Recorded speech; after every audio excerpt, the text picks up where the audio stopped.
Class 12th student, आपके पास first book में new topic है tangents and normals. Tangents and normal. तो tangents and normal को समझने से पहले टेंजेंट्स एंड नॉर्मल को समझने से पहले हम लोग क्या करते हैं, थोड़ा सा बैक में चलते हैं। यानी कि हमने जो लास्ट क्लास 11 थी, जो उसमें जो पढ़ा था हमने टेंजेंट के बारे में, उसको पहले देखते हैं कि ये टेंजेंट जो है कहाँ से आता है, इससे पहले मतलब इससे रिलेटेड क्या क्या टर्म्स हैं। तो इसमें एक टर्म है आपके पास स्लोप। इसमें आपके पास एक टर्म्स है स्लोप, ये एक टर्म है स्लोप, और इसको ग्रेडियंट भी बोलते हैं। स्लोप को ही क्या बोलते हैं आप लोग, ये हम लोग क्या बोलते हैं, ग्रेडियंट बोलते हैं। तो स्लोप और ग्रेडियंट ऑफ ए लाइन, ये तो ये स्लोप हो सकती है, ग्रेडियंट ऑफ ए लाइन होगी। तो किस टाइप से होती है देखते हैं। The trigonometrical tangent of the angle, the trigonometrical यानी ट्रिग्नोमेट्री से रिलेटेड है। The trigonometrical tangent of the angle that a line makes with the positive direction of x-axis in anti-clockwise sense is called the slope or gradient of the line and is denoted by m। कहने का मतलब ये है कि ये आपके पास x axis है and this one is y axis हो गई। इसमें ये जो लाइन है, इस लाइन ने x एक्सिस के साथ, इस लाइन ने x एक्सिस के साथ एंटी क्लॉकवाइज डायरेक्शन में जो ये जो एंगल बनाया है, ये क्या बनाया है, आपका एंगल बनाया है। इसी एंगल को हम लोग क्या बोलते हैं, स्लोप बोलते हैं।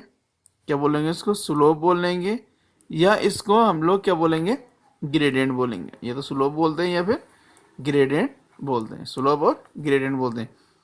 तो लेकिन इसका ट्रिग्नोमेट्री हम क्या फाइंड कर रहे हैं, इसका टेंजेंट। तो ट्रिग्नोमेट्री जो टेंजेंट होता है वो होता है टेन थीटा। तो अब स्लोप को हमने किससे डिनोट किया, एम से डिनोट कर रहे हैं, और ये जो थीटा है इसको मैं कह रहा हूँ कि कितना हो जाएगा, ये टेन थीटा। तो इसका मतलब एम इक्वल टू कितना हो जाएगा, टेन थीटा। तो जो स्लोप है आपका एम है, और उसका जो ट्रिग्नोमेट्रिकल जो टेंजेंट होगा वो कितना हो जाएगा, टेन थीटा। तो स्लोप को हम एम से डिनोट कर रहे हैं, और ये जो एंगल है इसका, इसको हम लोग क्या करेंगे, जब इसका स्लोप फाइंड करें तो ये ट्रिग्नोमेट्रिकल टेंजेंट हो जाएगा, तो यानी कि टेन थीटा। तो इसका मतलब एम इक्वल टू कितना हो जाएगा आपका, टेन थीटा। ये स्लोप और ग्रेडियंट की क्या हो गया आपके पास, डेफिनेशन हो गई। ठीक है। अब फिर क्या होता है कि ये जो एम हम लोग जो फाइंड कर रहे हैं, एम मीन्स स्लोप हम लोग जो फाइंड कर रहे हैं, स्लोप को हम लोग क्या करते हैं, डिफरेंट सिचुएशन में डिफरेंट टाइप से फाइंड करेंगे। भाई इसमें सीधे से ज्योमेट्रिकल फिगर इस टाइप से बना हुआ है, तो इसका हमने इस टाइप से फाइंड कर दिया। ठीक है। किसी और में क्या होगा, कुछ और कंडीशन होगी, तो वहां क्या होगा, ये अप्लाई नहीं होगा। तो वहां जो चीजें अप्लाई होगी हम उसको किस टाइप से फाइंड करेंगे वहां देखते हैं। एक्चुअल में मीन्स ये है कि वहां आपको ये एंगल नहीं पता होगा, तो जब ये एंगल आपको नोन नहीं है तो फिर आप उसे किस टाइप से फाइंड करने वाले हैं। तो ये था बेसिकली, ये था किससे रिलेटेड, स्लोप से रिलेटेड। अब इसमें आगे बढ़ते हैं और देखते हैं। तो नोट मैं बता रहा हूँ इनको आप कि नोट फर्स्ट इस टाइप से कि लेट पी एक पॉइंट है, x1 कोमा y1 उसके कोऑर्डिनेट है, एंड q अनदर पॉइंट है जिसके कोऑर्डिनेट है x2 कोमा y2 है। Be two points on a line, तो ये कोई भी two points on a line, then its slope m। तो इसका जो स्लोप है small m is given by m equal हो जाएगा y2 minus y1 upon x2 minus x1। तो ये स्लोप का क्या हो गया, फॉर्मूला हो गया। तब फॉर्मूला हो गया जब आपके टू पॉइंट्स क्या होंगे, गिवन होंगे। ऐसे ही आपके पास एक नोट टू है, the slope of a line whose equation is ax plus by plus c equal to 0। यानी कि एक लाइन का आपने स्लोप फाइंड करना जिसकी इक्वेशन इस फॉर्म में ax plus by plus c equal to 0 is given by, इसका formula m equal to minus a upon b, that means minus coefficient of x upon हो जाता है कोएफिशिएंट ऑफ y। तो ये अगेन क्या है, स्लोप फाइंड करने का वे है। तो इन दो तरीके से आप क्या करते हैं, स्लोप फाइंड कर सकते हैं। नेक्स्ट है एंगल बिटवीन टू लाइंस। तो टू लाइंस है, उनके बीच का आपने क्या फाइंड करना है, angles. The angle theta, the angle theta between two lines having slopes m1 and m2। Two lines हैं, उनका जो स्लोप है वो m1 एंड m2 है, और उन दोनों लाइंस के बीच का जो स्लोप, उनके बीच का जो क्या है स्लोप, वो मुझे फाइंड करते। इस टाइप से एक लाइन ऐसा हो गया, कुछ एक लाइन ऐसा हो गया, तो इनके बीच का एंगल हो जाए ये एंगल, ये एंगल, तो ये थीटा हो जाएगा, ये फाइव। इस बारे में हमने लास्ट ईयर मतलब 11th क्लास में पढ़ा होगा कि ये किस टाइप से होता है, एक फाइव होता है, एक थीटा होता है। इस गिवन बाय, इसके लिए फॉर्मूला होता है tan theta equal two plus minus m1 minus m2 अपन होता है 1 प्लस m1 m2। तो m1 फर्स्ट लाइन का स्लोप हो गया, m2 सेकंड लाइन का स्लोप हो गया। नेक्स्ट है कंडीशन ऑफ पैरेललिज्म। कि अगर टू लाइन्स हैं वो अगर क्या होंगे, पैरेलल होंगे, तो इसके लिए कौन सी कंडीशन हो जाएगी इन स्लोप फॉर्म में। तो इसके लिए कि two lines, if two lines are parallel then their slopes are equal. अगर टू लाइन्स पैरेलल हैं तो जो उनका स्लोप होगा वो स्लोप क्या होगा, उनका इक्वल होगा। तो यानी कि अगर एक लाइन है उसका स्लोप m1 है, दूसरी लाइन उसका स्लोप m2 है, तो अगर दोनों लाइन्स क्या होंगी आपकी, पैरेलल होंगी, तो उनका जो स्लोप होगा वो m1 इक्वल टू कितना हो जाएगा, m2, यानी कि दोनों स्लोप क्या हो जाएंगे आपके, इक्वल हो जाएंगे। नेक्स्ट है इसी में condition of perpendicularity. Condition of perpendicularity, तो इसमें कुछ ऐसा कि if two lines of slopes m1 and m2, two lines हैं, फर्स्ट लाइन का स्लोप m1 है, सेकंड लाइन जो है उसका स्लोप आपका कितना m2 है, आर परपेंडिकुलर, दोनों लाइन क्या है, परपेंडिकुलर है, तो देन क्या होगा, उन दोनों स्लोप्स का प्रोडक्ट, उन दोनों स्लोप्स का क्या होगा, जो प्रोडक्ट होगा वो -1 के इक्वल होगा। तो अगर टू लाइन्स हैं उनका स्लोप का प्रोडक्ट -1 के इक्वल होता है, तो इसका मतलब ये है कि वो टू लाइन्स क्या होंगे आपके, परपेंडिकुलर होंगे। तो इसको आप ऐसे भी कर सकते हैं सॉल्व और करके। तो m2 जो है उसकी वैल्यू हो जाएगी -1/m1, और इसी को आप ऐसे लिख सकते हैं कि जो m2 हो जाएगा उसकी वैल्यू जाएगी, जो m1 हो जाएगा उसकी वैल्यू जाएगी -1/m2। तो दोनों में से आप कोई भी कंडीशन यूज कर सकते हैं। इसमें अगर हम लोग आगे बढ़ें तो अब ये सारी चीज़ें आपकी क्लास 11th की थी, या इसी में वन मोर थिंग है, इसको भी आप देख लें। Equation of a straight line, कि जो स्ट्रेट लाइन होती है उसकी इक्वेशन क्या होती है। The equation of a straight line passing through a point x1, y1। कोई एक पॉइंट है आपके पास x1, y1, उस तो इक्वेशन, एक स्ट्रेट लाइन की इक्वेशन जो किस पॉइंट से पास हो रही है x1, y1 and having slope m, और उसका स्लोप कितना है m। इस टाइप से हो जाएगा आपके पास फिगर, ये x axis, y axis, origin, और यहाँ से एक लाइन इस टाइप से पास हो रही है कि ये जो पॉइंट है यहाँ P, let's suppose P point है x1, y1, तो इससे जो स्ट्रेट लाइन पास हो, इसका जो स्लोप है वो कितना आपका m है। इस गिवन बाय, तो इसके लिए फॉर्मूला जाएगा y minus y1 is equal to m into x minus x1। तो ये है इक्वेशन ऑफ स्ट्रेट लाइन का formula. Now move on slopes of tangents and normal. अब आपके पास कि जो टेंजेंट्स हैं नॉर्मल है उनका स्लोप किस टाइप से होगा, ठीक है। तो लेट्स सपोज ये आपके पास एक x एक्सिस हो गई, यहाँ x डैश लिख देते हैं, ये आपके पास y एक्सिस हो गई। तो ये जो x axis and y axis है, यहाँ एक कर्व है, ये जो कर्व है, ये कर्व है आपका y equal to F of x. तो y इक्वल टू जो एफ ऑफ एक्स कर्व है, लेट्स सपोज इस कर्व पे आपने लाइन ड्रॉ कर दी, ये जो लाइन है ये टेंजेंट लाइन होगी। इस कर्व के लिए क्या है, टेंजेंट लाइन है, जो इस कर्व को P पॉइंट पे इंटरसेक्ट करती है। ओबियसली आपको पता है कि जो टेंजेंट होता है वो क्या करता है, कर्व को 1 पॉइंट पे इंटरसेक्ट करता है। तो इस कर्व, इस टेंजेंट लाइन ने इस कर्व को क्या कर दिया, P पॉइंट पे इंटरसेक्ट कर दिया, जिस पॉइंट पे इंटरसेक्ट कर दिया उसके कोऑर्डिनेट है x1, y1। और ये जो टेंजेंट लाइन है इसने x एक्सिस के साथ साई एंगल बनाया है। कौन सा एंगल बनाया है, साई एंगल बनाया है, और जो साई एंगल है वो क्या है, एंटी क्लॉकवाइज सेंस में बनाया है। तो ये एंगल हो गया आपका साई। तो इसका मीनिंग है कि let f of y equal to F of x be है कॉन्टिन्यूस कर्व। ये जो कर्व है कैसा आपका, कॉन्टिन्यूस। और कॉन्टिन्यूस का मीनिंग आपको पता है कि ऐसा कर्व जो इसमें क्या, ना तो ब्रेक होंगे, ना उसमें क्या होंगे, होल्स होंगे, ना इसमें क्या होंगे, जंप्स होंगे। तो ना तो इसमें जंप है, ना इसमें होल है, ना इसमें क्या है, ब्रेक है। तो ये क्या है, कॉन्टिन्यूस कर्व है। इस कॉन्टिन्यूस कर्व पे एक टेंजेंट ड्रॉ हो गया, and let P in bracket x1, y1 एक पॉइंट है, be a point on it. तो इसी पे क्या है, एक पॉइंट है P, तो ऑब्वियसली दिख रहा होगा एक पॉइंट किस पे, कर्व पे। देन क्या हो जाएगा, dy over D x x1, y1। तो ये जो टेंजेंट है इस पर हमने क्या किया, डेरिवेटिव फाइंड किया, that is dy over D x is the slope of the tangent. तो यही क्या होता है, इसका जो टेंजेंट होता है आपका dy ओवर डी एक्स, यही क्या होता है, slope of the tangent to the curve. तो ये क्या होता है आपका, टेंजेंट होता है, स्लोप ऑफ द टेंजेंट होता है to the curve y equal to F of x at the point P। किस पॉइंट पे होता है, P पॉइंट पे। तो that is dy upon D x at x1, y1 is equal हो जाएगा टेन साई, क्योंकि ये स्लोप है dy अपॉन डी एक्स, और टेन साई ये भी क्या होता है आपका स्लोप। तो dy upon D x at x1, y1 किसके इक्वल हो जाएगा आपका, टेन साई के इक्वल हो जाएगा, means slope of the point at P।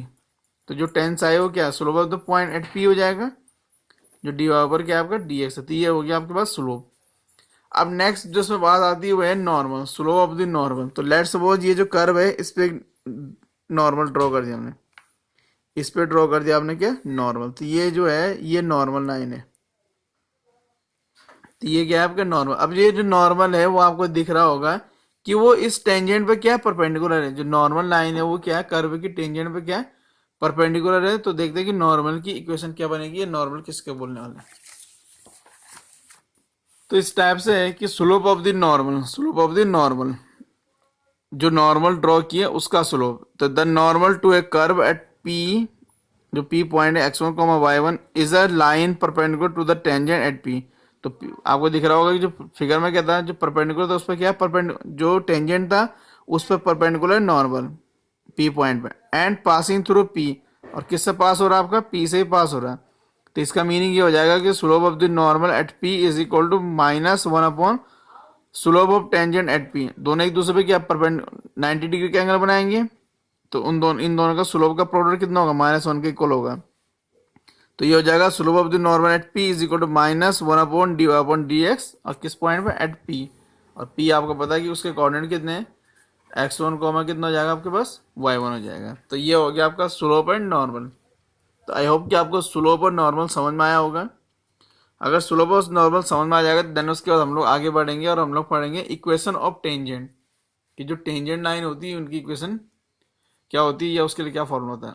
तो let's suppose the equation of the tangent at P, at point P x1 y1 to the curve y equal to F of X is, यानी कि जो आपके पास क्या है, y equal to F of X एक कर्व है, उसमें जो आपने टेंजेंट ड्रॉ किए, उस टेंजेंट लाइन का पॉइंट p पे जो इक्वेशन होगी उसका फॉर्मूला है आपका y minus Y one is equal to D Y upon D x at point x1 y1 into X minus x1। तो ये आपके पास टेंजेंट लाइन का फॉर्मूला हो गया। ऐसी फॉर्मूला होगा आपका इक्वेशन ऑफ नॉर्मल, कि इक्वेशन ऑफ जो नॉर्मल लाइन है उसका फॉर्मूला। तो the equation of the normal at point P x1 y1 to the curve y equal to F of X is, तो y minus Y one is equal to, अब normal है तो normal जो tangent होगा आपके पास, यानी कि जो स्लोप है वो नॉर्मल का फाइंड करें, तो नॉर्मल का स्लोप कितना होता है, -1 upon D Y upon D x at the point x1 y1 into X minus x1। तो ये नॉर्मल का फॉर्मूला हो गया और ये किसका फॉर्मूला था आपके पास, टेंजेंट का फॉर्मूला था। तो बेसिकली हम लोग जो इस मतलब ये जो आपके पास जो चैप्टर है, ये जो टॉपिक है, इसमें हम लोग क्या करने वाले हैं, equation of tangent, equation normally पढ़ने वाले हैं। ठीक है, बट इसको पढ़ने से पहले आपको पहले जो जो जितनी चीज़ें बताई है वो आपको पता होनी चाहिए। ठीक है, इसी में अगर हम नेक्स्ट मूव करें कि आपको पता चल गया कि जो स्लोप है अब क्या होता है वो डी अपॉन डी एक्स है।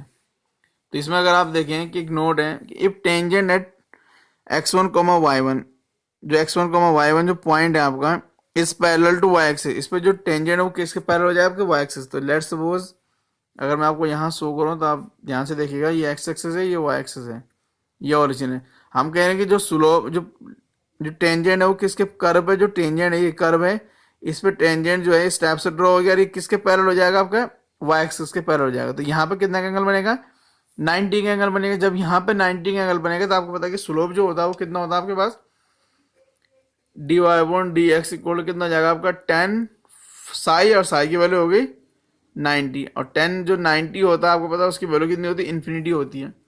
तो 1090 जो हो जाएगा वो हो जाएगा इन्फिनिटी। तो D Y upon D X की वैल्यू कितनी आ गई, इन्फिनिटी। तो फॉर्मूला क्या था आपके पास, y minus Y one equal to, यहाँ था D Y upon D X into X minus x one. तो y माइनस वाई वन, अब इसकी वैल्यू इन्फिनिटी थी, यानी ये हो जाएगा infinity into X minus x one. और आपको पता है कि जो इन्फिनिटी होता है उसको लिखते हैं 1/0 एक्स माइनस एक्स वन। तो आप इसको क्रॉस मल्टीप्लाई करने वाले इसके साथ, यहाँ हो जाएगा 0, ये हो जाएगा एक्स माइनस एक्स वन। तो जो आपके पास इक्वेशन हो जाएगी X minus x one equal to कितना जाएगा आपके पास 0, या अब इसी को क्या लिख सकते हैं, x equal to x one. तो if the tangent at x1 y1 is parallel to y axis, तो जो टेंजेंट अगर वो किसके पैरेलल हो, y एक्सिस के पैरेलल हो, यानी कि देन क्या D upon D X infinity हो जाए, and its equation is given by x minus x one equal to 0 और x इक्वल टू कितना जाएगा x1।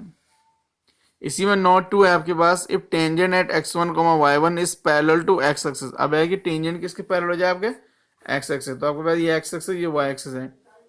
इसमें लेट्स सपोज इस टाइप से कोई कर्व है, इस पे जो कर्व है टेंजेंट ऐसे ड्रॉ कर दिया, किसके पैरेलल हो गया आपका, y एक्सिस के पैरेलल, सॉरी x एक्सिस के पैरेलल है। जब ये x एक्सिस के पैरेलल है तो जो साई है उसकी वैल्यू हो जाएगी 0, साई 0, तो यानी कि D upon D x equal to कितना होता है आपका 10 0, और 10 0 यानी कि कितना हो जाएगा 0।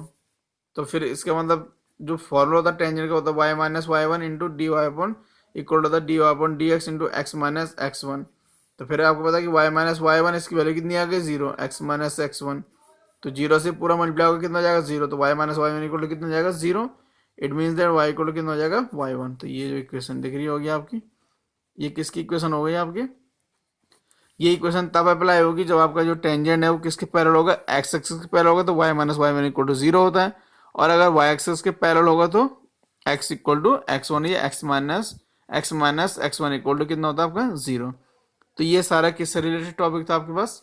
टेंजेंट एंड, तो ये सारा टॉपिक आपका टेंजेंट्स एंड नॉर्मल से रिलेटेड है। तो आई होप कि आपको ये सारी चीज़ें समझ में आई होगी। इसके बाद हम लोग क्या करेंगे, इसमें एक्सरसाइज के कुछ क्वेश्चन को सॉल्व करने की कोशिश करते हैं। इसके बाद मैं इसमें एक एक्सरसाइज में मतलब एक क्वेश्चन ले रहा हूँ, एग्जाम्पल भी समझ सकते हैं। Find the equation of the tangent to the curve y equal to 2x³ minus X square plus 3 at point 1,4। तो इसमें आपने क्या करना है कि टेंजेंट की इक्वेशन फाइंड करनी है।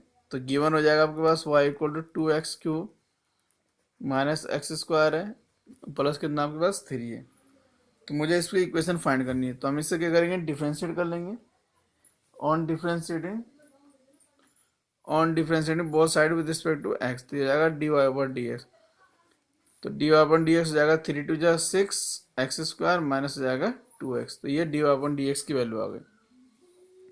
तो इसी डिफरेंशिएशन हम किस पॉइंट एट 1,4 पर चेक करेंगे। तो एट 1,4 पर जाएगा D Y upon D X की वैल्यू 6 और यहाँ 1 स्क्वायर माइनस कितना 2 इंटू कितना जाएगा 4। तो 6 इंटू 1 माइनस 4 2 जा 8। तो 6 1 जा 6 माइनस 8 तो जाएगा -2। तो जो डी अपन डी एक्स की वैल्यू है एट 1,4 पॉइंट वो कितनी आ गई -2। तो यहाँ हो जाएगा ना the equation of the tangent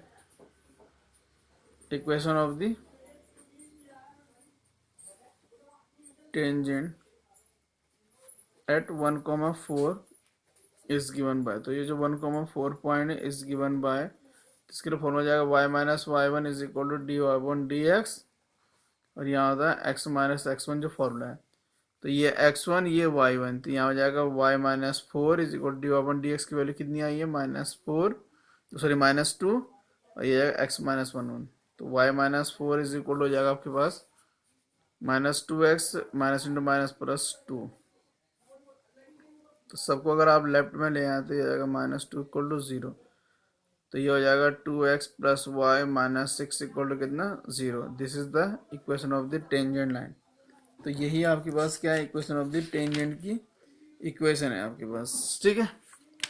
तो ये टेंजेंट की आपके पास क्या हो जाएगी, इक्वेशन हो जाएगी किस पॉइंट पे 1,4 पॉइंट पे, ठीक है। इसके बाद मूव करते हैं नेक्स्ट क्वेश्चन की ओर। इसमें आपके पास सेकंड क्वेश्चन है, find the equation of the normal to the curve y equal to 2x square minus 3x minus 1 at 1,2। तो आपने नॉर्मल की इक्वेशन फाइंड करनी है। इस कर्व, ये जो कर्व है y equal to 2x square minus 3x minus 1 के लिए एट पॉइंट 1,2। तो देखना कैसे सॉल्व होता है गिवन कर्व। तो गिवन कर्व है 2x square minus 3x minus 1। तो नॉर्मल इक्वेशन फाइंड करनी पहले उसके लिए d Y upon D x. तो D Y upon D x हो जाएगा 2 2 जा 4 माइनस 3। लेकिन हम लोग किस पॉइंट पे चेक करना 1,2। तो इस पॉइंट पर हम लोग क्या चेक कर लेंगे D Y upon D X की वैल्यू। तो ये आएगा D Y upon D x. तो ये आ जाता है आपके पास 1,-2 पे। एक्स की जगह में आप पुट कर देंगे 1 और -3। तो 4 1 जा 4 माइनस 3 कितना हो जाएगा आपका 1 हो जाएगा, क्योंकि वाई की वैल्यू कितनी है -2 और वाई आपके पास है नहीं।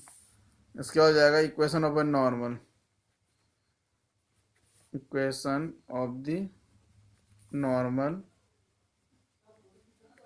Eight 1,-2 is given by. इसके लिए फॉर्मूला था y minus Y one is equal to -1 upon D Y upon D x, और यहाँ होता form into X minus x one.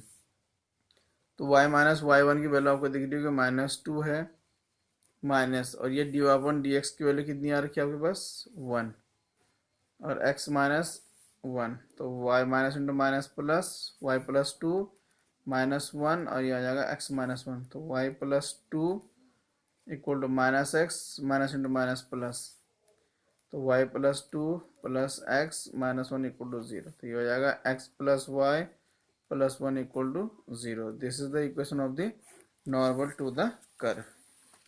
तो स्टूडेंट्स आई होप कि आपको ये जो equation of tangent and normal है ये आपको समझ में आया होगा। इसके बाद हम लोग जब नेक्स्ट वीडियो में मिलेंगे तो नेक्स्ट वीडियो में हम लोग क्या करेंगे, क्वेश्चन सॉल्व करने वाले हैं। हम लोग क्वेश्चन सॉल्व करेंगे रिलेटेड टू, किससे रिलेटेड क्वेश्चन सॉल्व करेंगे हम लोग, जो आपके पास एनसीईआरटी एक्सरसाइज है उसके क्वेश्चन सॉल्व करेंगे, कुछ उसके एग्जाम्पल देखेंगे। तो मिलते हैं फिर इसके बाद नेक्स्ट वीडियो में। Thank you class 12th।